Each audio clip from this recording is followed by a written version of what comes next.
ఇంతకీ మీది ఓన్ హౌసా రెంటెడ్ హౌసా అనేది కామెంట్స్లో చెప్పడం మర్చిపోకండి.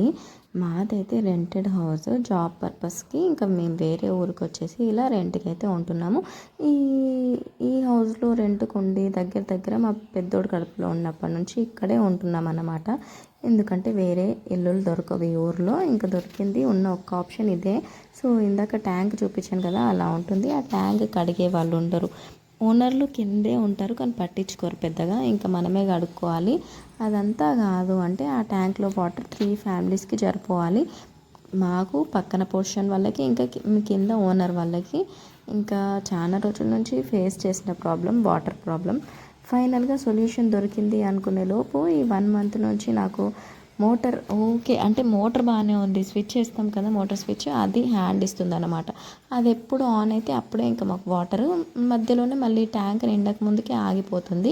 ఇంకా అలా మాకు వాటరే ఉండట్లేదు అసలు 1 మంత్ నుంచి. దేవుడు కనకరిచ్చాడు రా అనుకొని పెద్ద ట్యాంక్ అయితే వచ్చేసింది, కానీ ఆ ట్యాంక్లో వాటర్ ఉండాలి కదా, అందులో ఇంకా ఇప్పుడే వాటర్ పోయట్లేదు అనమాట. సో అది కట్టి జస్ట్ 1 వీక్ అవుతుంది.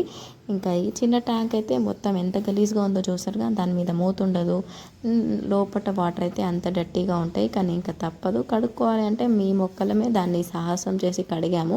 ఈ ఇంట్లోకి వచ్చిన కాడ నుంచి మేమే కడుగుతాము. ఇంకా పక్కన పోర్షన్లో చేంజ్ అవుతూనే ఉంటారు కాబట్టి వాళ్ళు కడగరు, ఇంకా కింద వాళ్ళు పట్టించుకోరు. అదనమాట నా ప్రాబ్లము. ఇంకా ఇవాళ స్కూల్ టైం అవుతుంది అంటే లేచింది 7 o'clockకి, ట్యాప్ తిప్పితే చుక్క నీళ్ళు రావట్లేదు. ఇంకా మా వారు కింది నుంచి ఒక 2-3 బకెట్లు తీసుకొచ్చేసరికి అలసిపోయారు.